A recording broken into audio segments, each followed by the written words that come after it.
This morning, a 13-year-old girl is recovering after being attacked by a wild hog. It happened on private property along Highway 281 near the community of Morgan Mill in Erath County yesterday morning.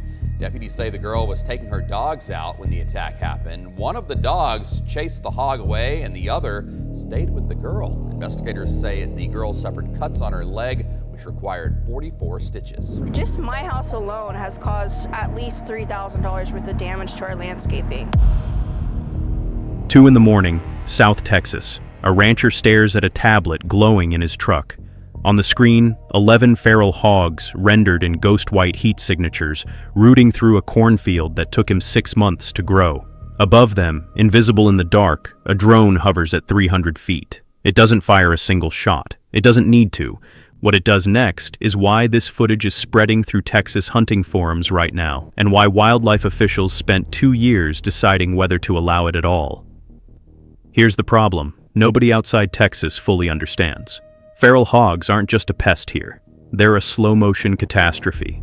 Texas is home to the largest feral hog population in the country, with estimates putting the number well over 1 million animals, and they breed fast enough that hunters can remove 70% of a population in a year, and the numbers bounce right back within a season. A single sow can produce 2 litters a year, sometimes starting breeding before she's even a year old. Researchers studying the species put nationwide agricultural damage in the billions of dollars annually, from torn-up cropland and ruined levees to contaminated water sources, destroyed fencing, and direct predation on newborn livestock. And the traditional tools weren't cutting it. Ground hunting only reaches so many animals a night because hogs are smart, genuinely smart. They learn gunfire, they learn headlights, they learn truck engine sounds. A sounder that gets shot at once will avoid that field for weeks, sometimes moving operations to a neighboring property entirely, which just relocates the problem instead of solving it.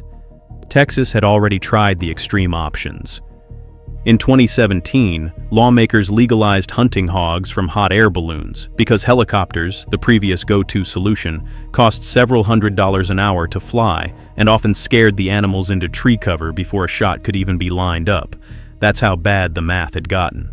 Balloons, as official state hog policy, quiet enough not to spook the herd, stable enough for a shooter to actually aim. It sounds almost like a joke until you realize it was a rational response to a genuinely unsolvable problem. So when drone technology got cheap enough and thermal cameras got sharp enough, ranchers started asking a different question. What if you didn't need a helicopter or a balloon or luck? What if a drone could just find every hog on the property every single night and tell you exactly where to be standing? Here's the catch. For years, this was flatly illegal. Texas law, built around the Federal Airborne Hunting Act, banned using any aircraft, including drones, to locate, harass, or take wildlife. That federal law dates back to a completely different era of aerial predator control, and the rule existed to stop people from using planes and helicopters to run animals down from the air. Drones got swept into that same category almost by accident, because when the code was written, nobody had a $500 quadcopter with a thermal lens sitting in a truck bed. By 2022, that gap between the law and the technology had become impossible to ignore. Thermal drones were sitting on shelves at hunting supply stores. Landowners were buying them anyway, mostly just to watch their own land at night, technically skating right up to the legal line. And Texas Parks and Wildlife had to answer an uncomfortable question. Keep pretending the technology didn't exist, or actually regulate how it gets used. On November 3, 2022, the Texas Parks and Wildlife Commission voted to change the rules. Stormy King, Assistant Commander of Wildlife Enforcement at TPWD, put it plainly.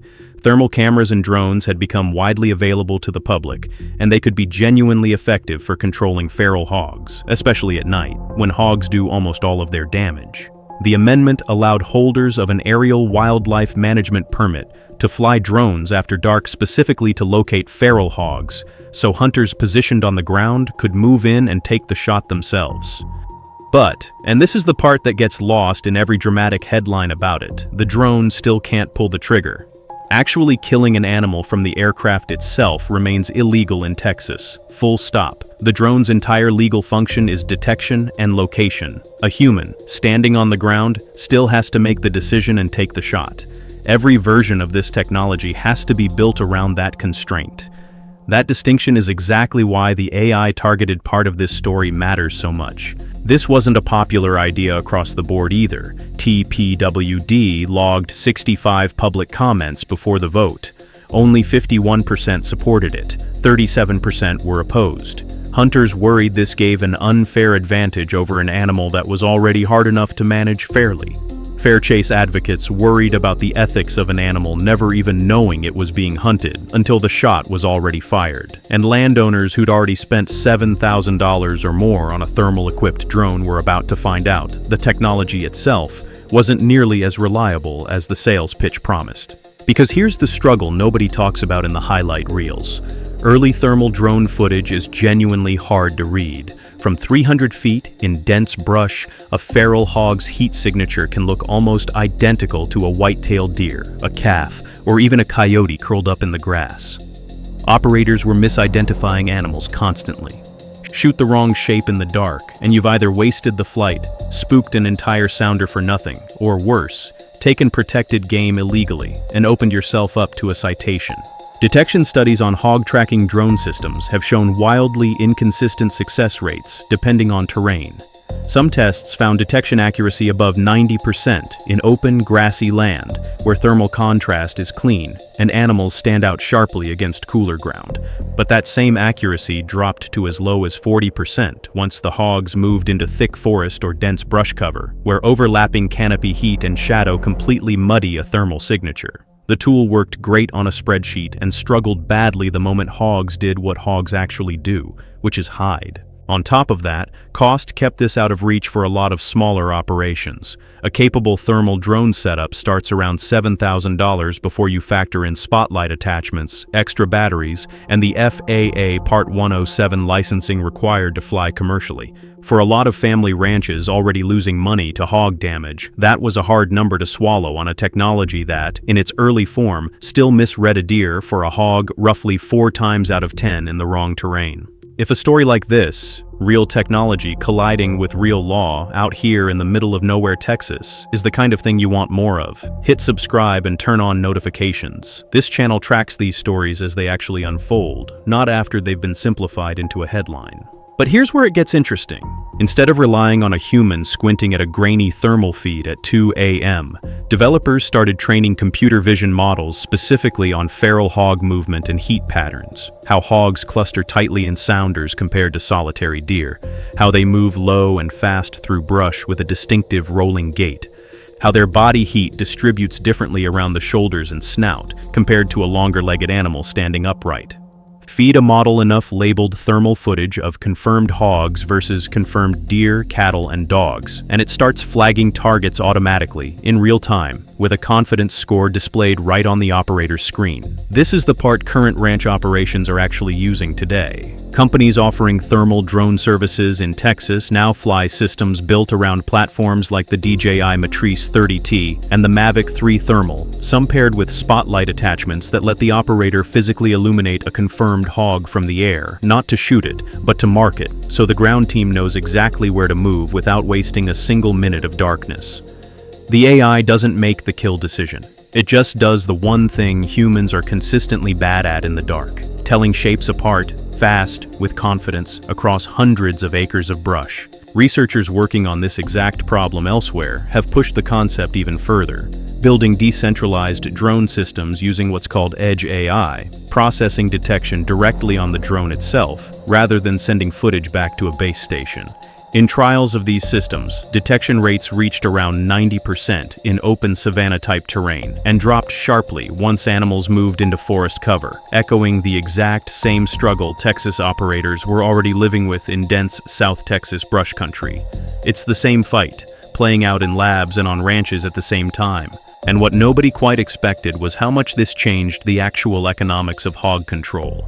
A ground crew that used to spend 3 hours slowly scouting a property on foot could now clear the same acreage in under 30 minutes, with the drone doing continuous sweeps overhead and radioing down live coordinates the moment a sounder is confirmed. Ranchers who used to find hogs occasionally now report knowing, almost every single night, exactly where every group on the property is sitting before they've even started the truck. Compare that to hot air balloons. It's not subtle. What used to require a licensed balloon pilot, favorable wind conditions, and a shooter braced against a gondola basket now happens from a truck bed with a tablet and a controller. The cost dropped. The safety improved dramatically, since nobody's balancing a rifle in a basket 300 feet in the air anymore. And crucially, the process became more selective. Because the AI is trained specifically to distinguish species by heat signature and movement, fewer non-target animals get disturbed or misidentified along the way, which was the exact failure point of the earlier version of this technology.